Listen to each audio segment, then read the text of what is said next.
how to take plants and make more plants from them. That's, for us, of course, the practicality of doing something like that this time of year is to share the plants that you have with friends who are, lots of people are getting into the joy of caring and keeping house plants. So many of the plants that you're successful with, you should be able to propagate and give away as gifts to your friends. And the same in reverse, of course, is being able to take cuttings from your friend's plants or pieces of your friend's plants, which not only is just a huge pleasure in literally making plants out of thin air, but it is some sort of special kinship when you have like a provenance of plant ownership. I got this cutting from so-and-so who then gave cuttings to so-and-so. I have a particular plant, and we'll get into it in a little bit more detail, but I brought some cuttings today. This is from a goldfish, just a standard goldfish plant called Polomia. But this plant was given to me by a dear friend years ago, and I have since made cuttings of this plant and given it off to many of my dear friends over the years. It comes into bloom in late winter, and it makes this fabulous, kind of goldfish looking flower. And when it comes into bloom, it blooms all over my friends and my home. So I hear back from people often when the plant comes into bloom, oh, my goldfish plant is blooming. And so it's just a fun extra connection for, friends and family to just feel, especially at this time when we are so isolated, just to feel a little bit more connected to one another through plants. So we are in late January, of course, right now. Well, mid-January, I guess, here we are, and we're in the dormant growing season, even for indoor plants. So as we addressed last week in our winter house plant class, there's not a lot of active growth going on for our plants this time of year. And so that means that the same goes for cuttings and offsets and divisions. Any kind of propagating that you try to do at this time of year is likely to be slower to take off and possibly will have a higher ratio of failure just because we don't have a lot of active growth in our plants this time of year. So first off, we suggest that the ideal time for propagating plants is during that active growing season. So from March through September, when the sun is high in the sky, the plants are really feeling it, that's when they're actively growing. And often a houseplant that is actively growing may be in need of light trimming, or as we might just say, a gentle haircut. I need more than a gentle haircut, but we'll leave that on the table. So when you give your plants a light trimming or a gentle haircut, rather than just taking the pieces that you've removed from the plant and putting them into the compost, you can take those cuttings in most cases, the pieces that you've snipped off, and turn them into new plants by just rooting out those cuttings. So we'll talk about, again, how to do the different propagation techniques, but just bringing up some of those instances. Gosh, you think maybe I'm low on funds, but I'm high on plants, and so what am I going to do for Valentine's Day? Everybody's getting a spider plant baby, or everybody's getting little offsets of one of my, super great successful plants. There's also this time of year we're thinking about seed starting and baby plants and just kind of itching for spring. So a lot of the same materials, a lot of the same supplies that you would use a little later in the season for indoor seed starting, for example, can be used for plant propagation indoors. So we're talking about things like the seedling tray and humidity dome. These are very helpful for propagating plants indoors, for regulating that humidity in the soil, and even a seedling heat mat. So this is just like a little heating pad that sits underneath a tray such as this, and that heating pad delivers just a little kind of low heat, about 50 degrees. It doesn't feel really warm to you, so it's lower than a standard human heating pad. But can speed up the rooting process and increase the chances of success when rooting. So some of these very same things that you may be pulling out of the basement this time of year because it's getting closer to seed starting time can also be used for this very exercise of plant propagating. Other than those types of pieces of equipment, a nice sharp set of snips or scissors, I like to just sterilize them. If we're going to cut anything, go ahead and just wipe them off with a little sterile wipe or alcohol, for example, just to make them nice and clean. And then we also will talk about whether we propagate into water or whether directly propagating into soil is more ideal. But so you need some sort of vessel to hold your cuttings if you're going to propagate into water. Long pieces and bigger cuttings, such as like this one piece of pothos, we could put into a nice decorative vase such as this one. But often I find tiny pieces, such as my little goldfish plant here. If I'm going to root these in water, I'm going to root them into something small, like a little shot glass. That also enables me to change out that water on a regular basis and keep the water as clean as possible. So we always want to pay attention to that when we're propagating into water as well. So the handout for this class, as usual, is attached as a link to the description of the video. And we will do our best to answer questions at the end of the video, and if not during the class, actually offline, if we can answer them in the video itself. The options for starting new plants, the different propagation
I mean, a little bit of it can give a counterbalance to the cutting, but there is no growth opportunity below this lowest node.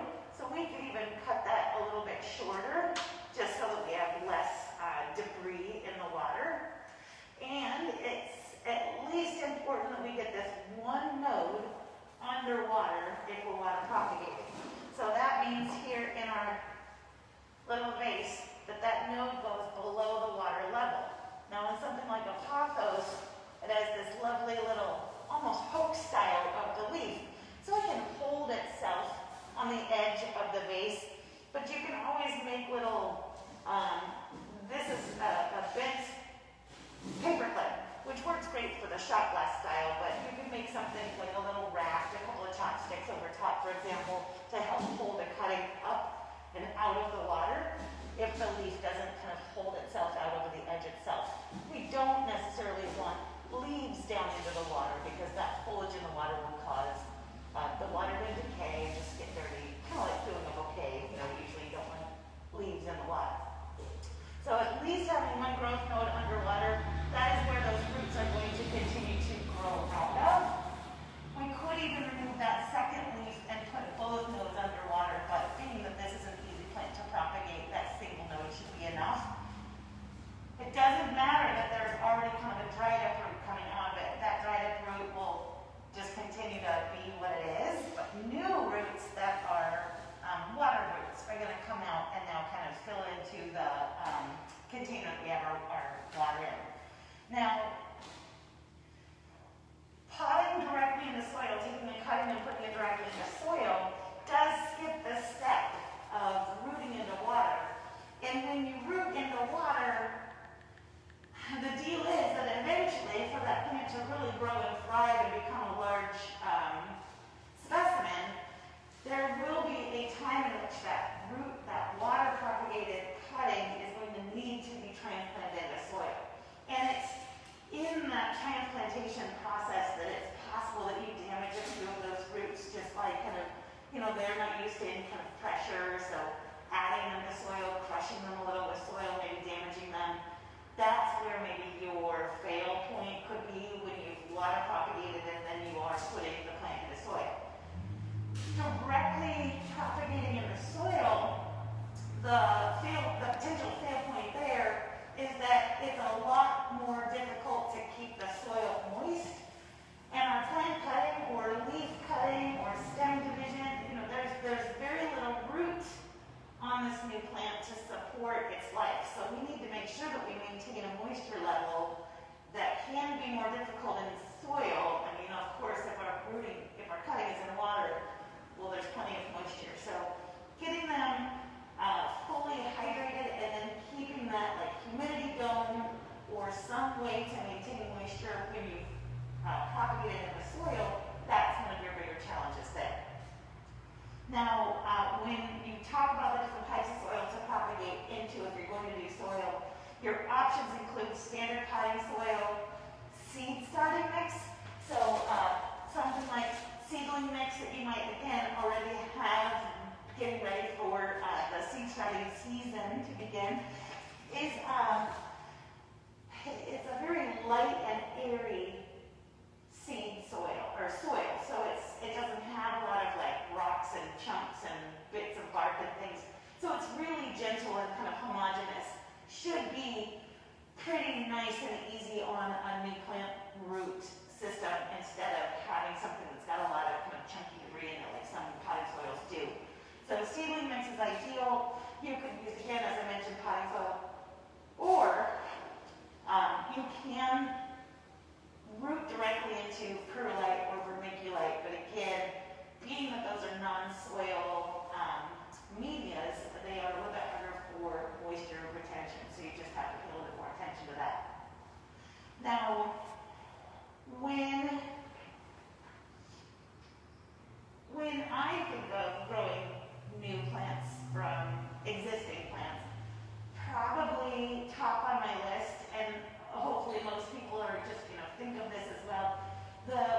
stems that have the little plantlets on it. So if you're looking to, make yours do that, avoid potting up. Just make sure that you're adequately, feeding and giving the plant moisture during the growing season so that it doesn't stress from being in a small container, but does make those little plantlets. So I've got examples of the plantlets that have been potted up, and I have examples of the plantlets from a spider plant that have been removed from those stems. So I just, day before yesterday, I suppose, put these into water just to keep them fresh and happy. But again, where's that guy? We take the small start off of the end of this. You could just snip the stem just about anywhere. It's not going to grow on the stem like a cutting of pothos. It's going to just develop roots from the cutting itself, and then that cutting is going to become larger and larger. Here we've got kind of a nice rooted cutting, so one that's just been removed from the plant, one that's nicely rooted. We could, again, root this into water with my shot glass technique and a paperclip raft.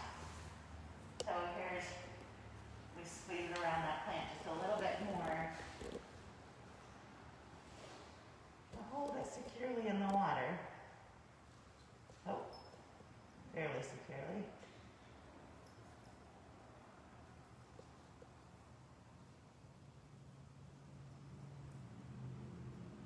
Or we can go ahead and take that very same cutting, this cutting here, and put it directly into soil. Now, because we don't have a lot of root developing there yet, we could dip it into some rooting powder. And I always just dip directly into the bottle. Shake it up there. My cutting's nice and wet because I just took it out of the water. So that rooting powder sticks nicely onto the wet cutting. I can take a little 2-inch cut, for example. I'll use the back end of my snips or pencil. Just make a small depression in the soil to set that cutting into. And then support it by tamping the soil down just a hair. Now, rooting hormone tamped into moist potting soil into this little 2-inch container. This is still going to make a challenging container to keep wet. We only have a little bit of soil in here, so again, this is a perfect example of a plant that would do well now placed inside of a humidity dome such as this. Hopefully it is not too tall. No, it's not too tall. And with several cuttings placed together inside of a tray like so, the tray will hold water, so you can continue to water directly into the tray. But we will see this little plastic dome fill with humidity. It'll kind of fog up and condensation will form on the inside during the day. And we'll know that, it's a good sign that it's working. If a lot of condensation forms, it's a good idea to kind of vent the dome, stick a pencil or something in there to just lift it up a little bit of the air out. But this system will help kind of regulate the moisture content in your cuttings, in the soil-borne cuttings, quite significantly. Now, you can do very similar, you can accomplish very similar things if your cutting is small enough by tipping, a clear plastic cup over top of the plant and kind of sealing that over the root system or sealing that under the ground. Or if you have a larger cutting, you can actually put the pot and everything down into like a gallon-sized freezer Ziploc bag and then close that bag up to create that condensation and higher moisture environment, and then open it to vent it when you see again a lot of condensation forming. So plantlets a la the spider plant family, give us one of the easiest and probably most common forms of plant propagation from indoors. And it's great for kids to learn. It's fun to propagate in the water and watch those roots develop and then pot it up yourself. Other examples of plantlets are mother fern, which creates little miniature ferns out at the ends of its fronds, or a calancho, a succulent calancho in the calancho family called mother of thousands, which again just forms these tiny immature plantlets at the ends of the leaves, and then they can just fall off and form new plants. So plantlets are probably one of the easiest, probably one of the most common, but offsets are also extremely easy to propagate from. And offsets are close to division, only rather than dividing a whole mature plant into, halves or thirds, an offset is taking a small shoot that's developed slightly away from the crown of the plant and separating it from the root system that is attaching it to the main plant and then growing it on its own. Usually offsets already have their own root system, so they're easily potted right back into soil. But we usually want to, again, pot them into smaller containers to start. So an offset of this fernwood snake plant could go into a 4-inch pot, for example, while it develops, as long as the root system fits into that 4-inch pot. So we would more gauge it by the size of the root system than anything. So we can see some offsets forming here around the edge of the fernwood. Here's a nice little light green offset. Here's another little offset that is beginning. And then on a different snake plant, so this golden flame snake plant shows us again more offsets here to the side.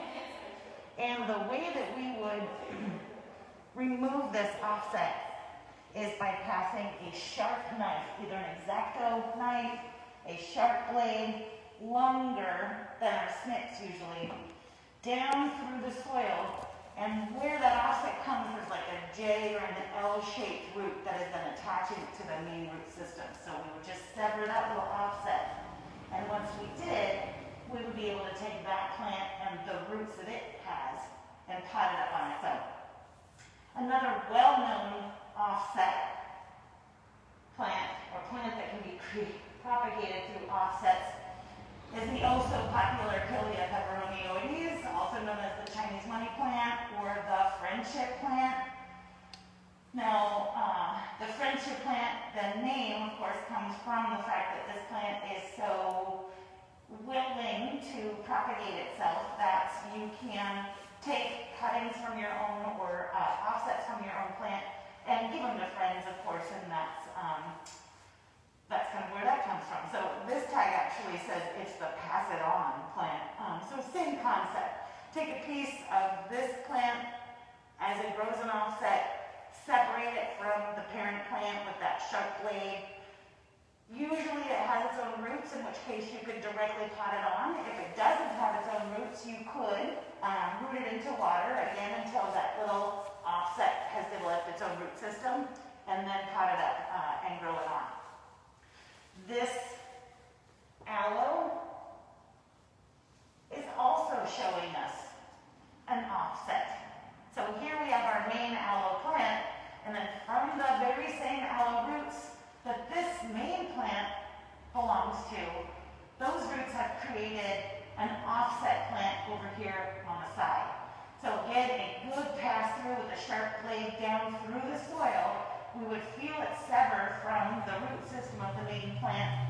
If it has roots, great, pot it on. If it doesn't, you can grow it on in water or dip it into a little bit of that root hormone and then go ahead and pot it on as well. Something heavy like the kind of chunky, heavy aloe, or if your little offset is heavy to begin with and doesn't have a root system that's anchoring it, give it little bits of support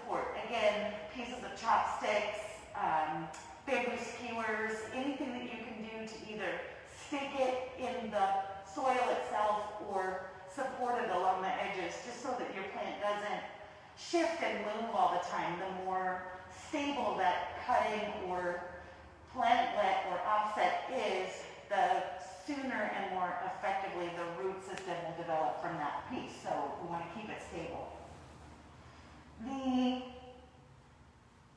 Probably one of the more common techniques of plant propagating, other than the plantlets from spider plants, is from cuttings. So stem cuttings or cane cuttings. And fortunately, this is the way that we propagate yet another one of the most popular and easy to grow indoor plants, the pothos. Now this is a neon pothos here, but green pothos, marble green pothos, and even then the heartleaf philodendrons, the philodendron cordatums, those trailing, vining style plants have the ability to, again, form roots and grow from the nodes, from these points along their stem, where again, either the leaf or the root can grow. So taking a cutting, as we were talking about earlier, you want to make sure, so this cutting is very long. Ideally, we would have a 3-4 inch long cutting, and the longer the cutting, the harder it is for the developing root system to support all of that plant. So you may see over time a difference in creating shorter cuttings versus trying to root out and propagate from a larger piece. So taking a stem cutting from example, our pothos, making sure that we have at least 1 or 2 growth nodes included. Another great plant to grow from cuttings, as I mentioned, my little goldfish, the Columbia plant. So 3 different pieces that I cut off of my plant this morning. One was just a long, stringy piece that did not have very many leaves for a good 3-4 inches. The base of the plant had leaves, and this piece kind of sprawled out and didn't look very great. It had no leaves in between, and then it has this nice clump of leaves at the end. I thought this is a perfect piece to cut because I would rather have the plant be a little bit more compact. So I have a cutting here, but this is too long to propagate. So we wouldn't try to propagate a piece this long. We want to cut it shorter, so this is about 2 inches. Let's cut it to maybe here. I'm going to go a little bit shorter. And then we can pull a few more leaves away from the plant because, again, it's a lot for this little cutting to support all of these leaves. We take a few leaves off, but we want to leave some foliage so that the plant can remain able to feed itself or photosynthesize. Now I could, again, take this. Oh, kind of want to share the shot glass, so I have to take that out. I can put this directly into water and propagate in water. Same with this, so the next little cutting, I'm going to take almost an inch of leaf off of the stem and get that one in. Same thing, remove those bottom few stems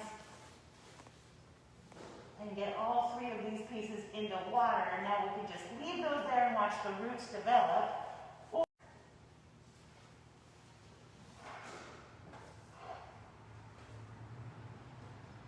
We can take these pieces, dip them in our rooting hormone. Now we've got the stems nice and wet.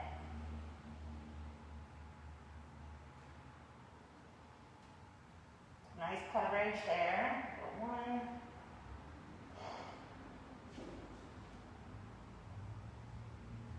You can always knock off excess rooting powder, but just make sure that your stem is coated.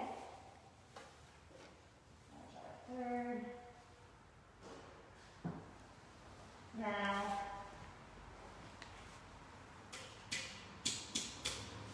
directly into a little potting soil. And I'm okay rooting all 3 of these little cuttings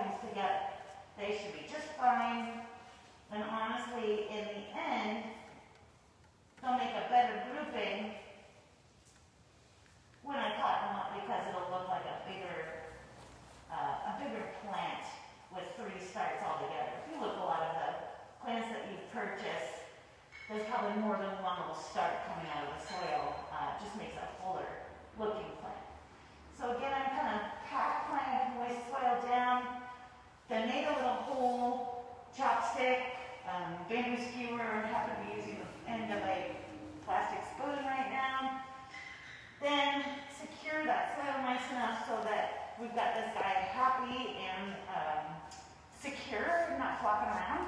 And then we could go ahead and the same thing, put this into our little humidity, into our seedling tray, put the humidity dome on top. And this guy, these little cuttings should be rooted out within, well again, this time of year it's January. I would give it at least 6-8 weeks this time of year.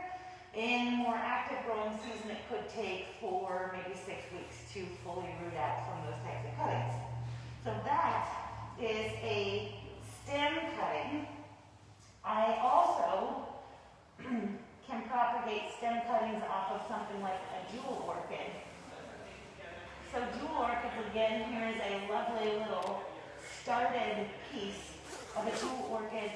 But at home the other day, I had a vacuum cleaner mishap, and the vacuum cleaner fell over while I was vacuuming, and it hit the edge of my jewel orchid and snapped off 2 beautiful kind of stems that were over the edge. And I mean, I'm not going to say I didn't kind of cry and say a few bad words, but the very next thing I did was I grabbed those pieces off the floor and decided, well, this is something to propagate from.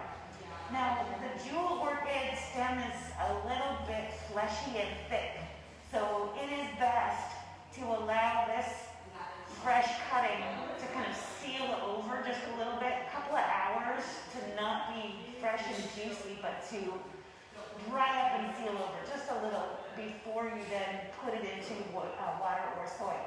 So you can see where the leaves came out and where the little lines or ridges are on the stem that again represent the locations of the growth nodes, and it is critical that there are at least 1 or 2 nodes that are either below the soil line or below the water line for that to root out.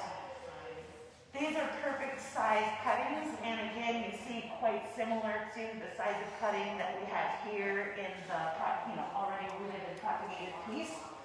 I would root these into I would root these into soil directly rather than trying to get them into water.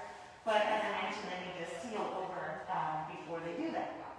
So this Dracaena is another great example of a cane cutting. So rather than a stem cutting, this is a cane cutting, since Dracaena plants make significant stalks or sturdy canes. And as we look on this plant, every line along the cane represents a growth node as well. So we can see coming up closely that the little growth pieces that are emerging from the cane are emerging from those lines along the stem.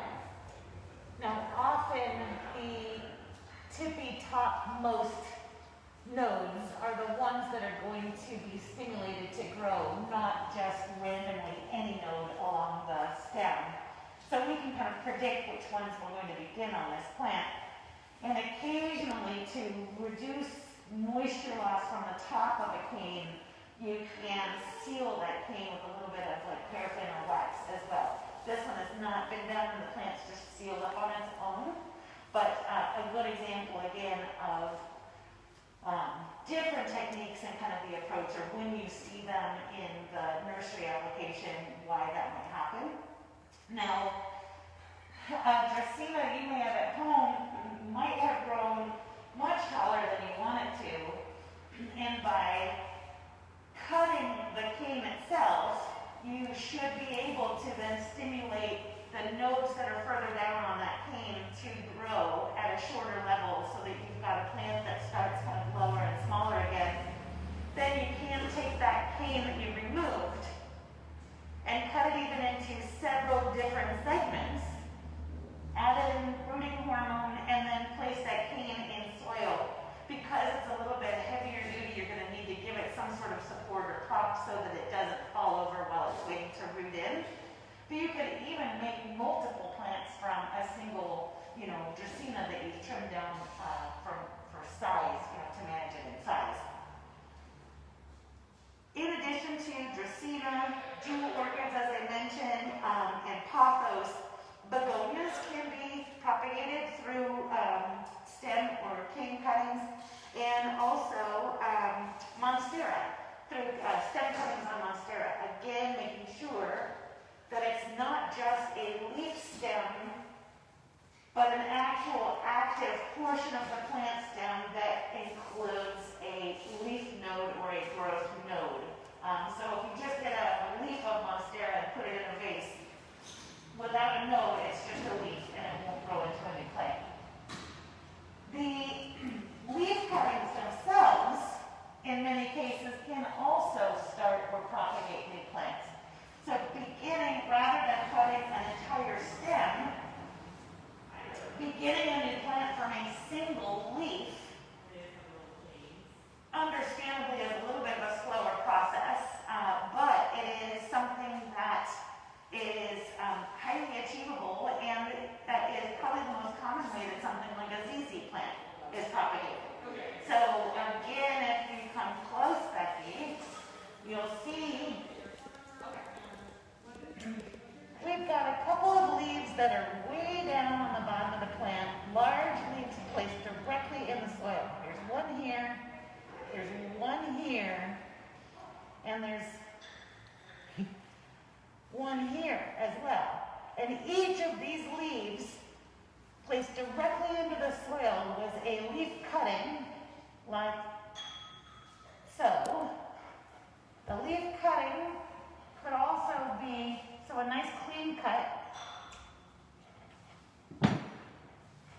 a little scoring just to make it have a place to go into the soil. Not bad if we, oh, I didn't like that. Moist soil is always good. This is pretty dry soil, like a ZZ plant likes it. Then we take that little leaf cutting, stick it right in the dirt, firm the soil around it. It's nice and perky, standing up. Now eventually, that leaf cutting itself is going to push out a new stem just like this from the leaf itself.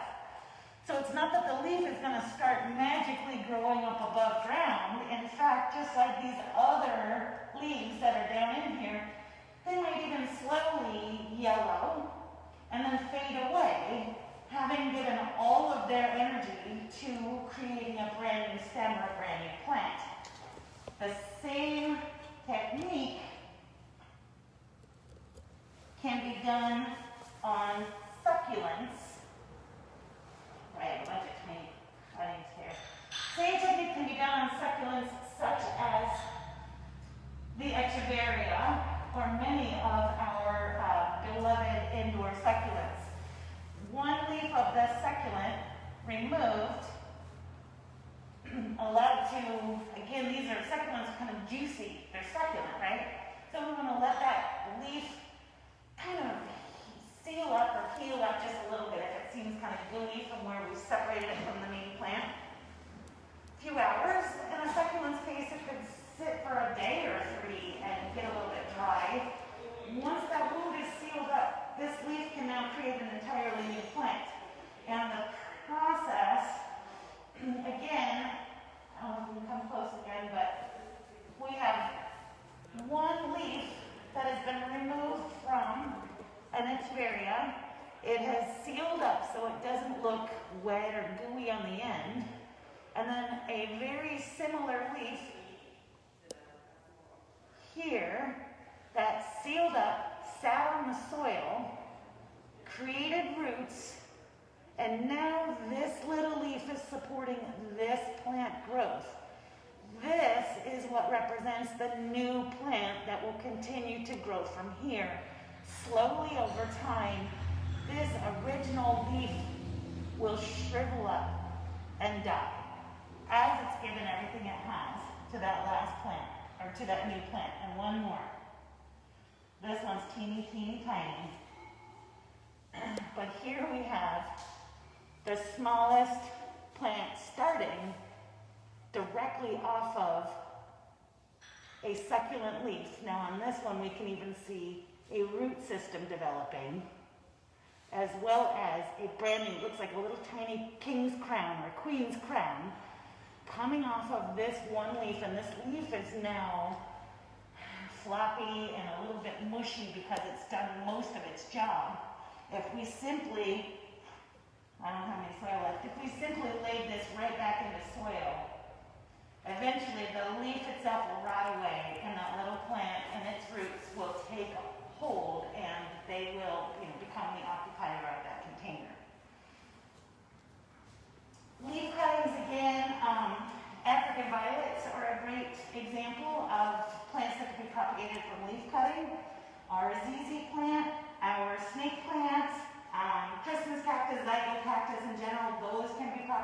from leaf cuttings. And Tradescantias can also be propagated from leaf cuttings. So just a smattering of the plants that can be propagated just by a few leaves falling off of the plant themselves. So we have, of course, a jade leaf, a couple of jade leaves here, a couple of kalanchoe leaves, a kalanchoe that has already got itself started. This is another crassula here, it's a member of the jade family that I had you guys zooming in on. So lots of examples of succulents that easily can develop from just a single leaf. Two remaining techniques for propagating, and these are a little bit more familiar probably for most of us: layering and division. Now, division is just like it sounds. Division is taking one large plant, this Syngonium neon robusta, this glorious arrowhead plant. It is, as you see, full in the pot. We've got stems all the way to the edge. We've got the plant starting to kind of trail over. Then let's just assume that this is my plant at home, and what I'd really like to do is keep it in this 6-inch size container.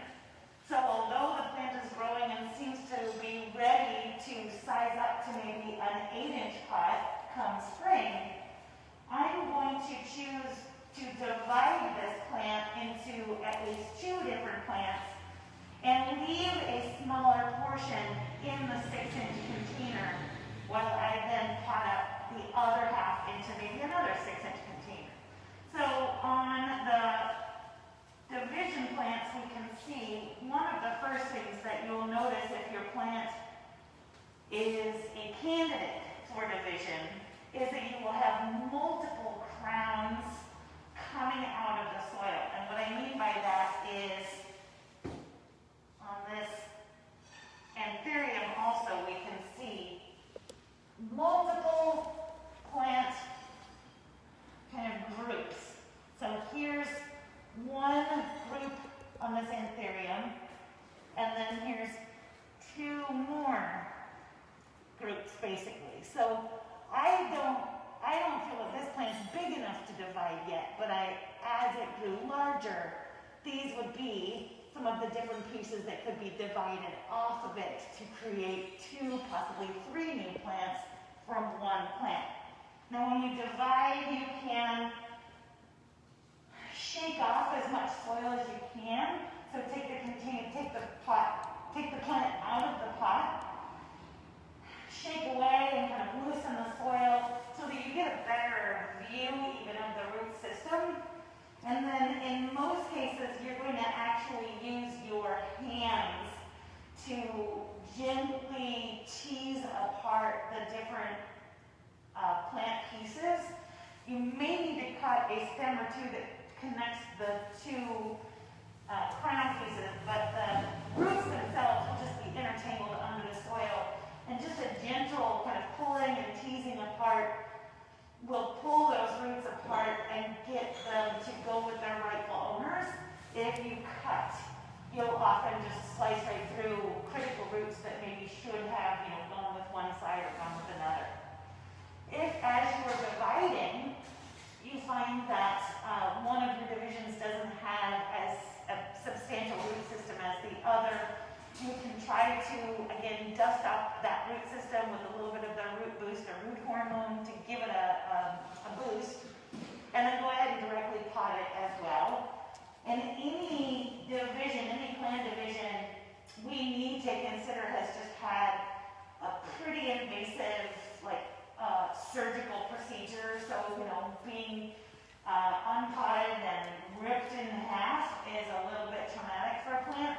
So it is a good idea to follow up with a little bit of extra TLC in your aftercare.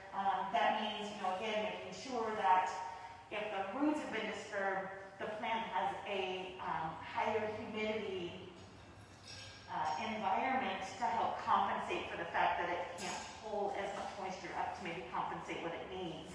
So it can keep that humidity in the air to keep it happy. So again, whether that's the humidity domes, little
two of the easiest plants to talk about when we talk about layering.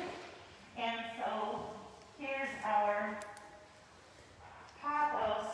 Here's a spider plant, and the way that we layer, I want to use my paper clip again. So I'm going to make a little staple this time with the paper clip or wire, craft wire at home. Taking a 4-inch pot, a 2-inch pot, whatever it is that works for you, and I always pre-moisten my soil so I have nice, moist. You can see it, moist soil here, and kind of packed down. Now I can make a tiny little space where I'm going to attach the stem of the plant to this. But when we layer, when we leave our pothos, like wherever it lives in the house, now we want to take a stem, and we actually want to stick it onto soil and kind of adhere it to the soil. So that's my little pin with the growth node. That's where we want it to touch the soil. We can put, I knew that was going to happen. Too long. Now I got a better staple. So pin it down, put a little bit more soil on top of that stem,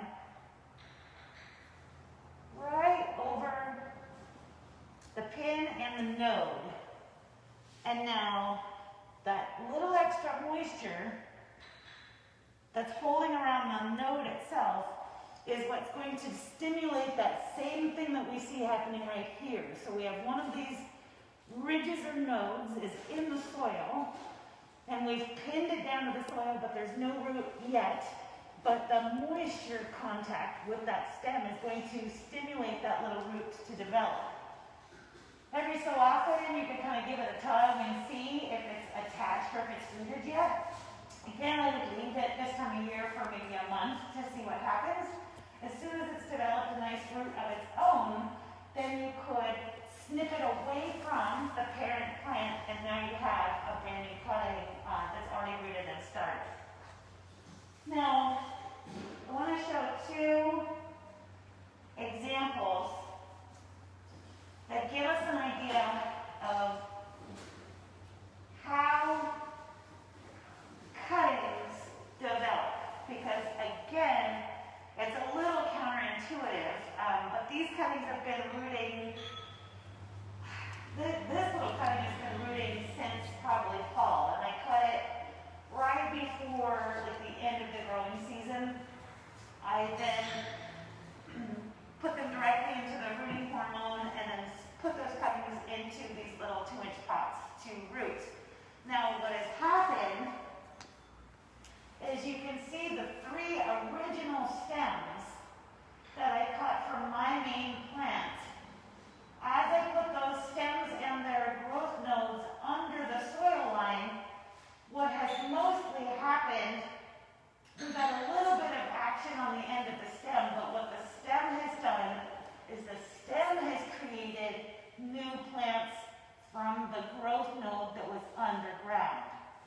So you see here my original 3 pieces that were cut have yielded, all 3 went into the same pot, and the 3 have yielded 2 new sprouts with new leaves that have developed, and it is rooting nicely from here. These stems, this stem is even starting to shrivel. So at this point, I could probably cut this stem off. None of these are any longer contributing much to the plant. We have a decently rooted start on both sides that's given us some nice growth. So it's going to begin to grow like so, and the same for this Tradescantia. So the Tradescantia, this little piece, has really lost its attachment to the soil. So it's kind of just dangling, hovering, but it has one tiny little root that's forced it to stay attached. Somehow it's a miracle. Really, this guy should be pushed back down into the soil. I need to give it a little help. And then the other stem, this stem here, we can see, just like I showed you on the other cutting, this stem has finally rooted, and rather than growing off of that big long stem, is beginning to grow a little plant start at the base. That is my new plant that's going to take off. So over time, I can trim back and remove the excess of the original pieces that we cut to start this plant. They were really just like a lunchbox or a battery to support and supply the newly emerging plant that comes off of that buried growth node. Now, I highly encourage you to experiment. Give yourself lots of patience this time of year. It is likely that some of your plants need a little trim or a haircut anyway, so what a fun opportunity to try your hand at different propagation techniques. Should you be successful, I'm easily located in the Lake Oswego location, Lake Oswego store if you want to drop off any plant babies for me. But just kidding again, you know, share with your friends, share with family, have more plants. It's a winning game to get experience with propagating your plants. I will do my best to answer questions after this video on our Facebook page, but again, as always, happy gardening and thanks for watching.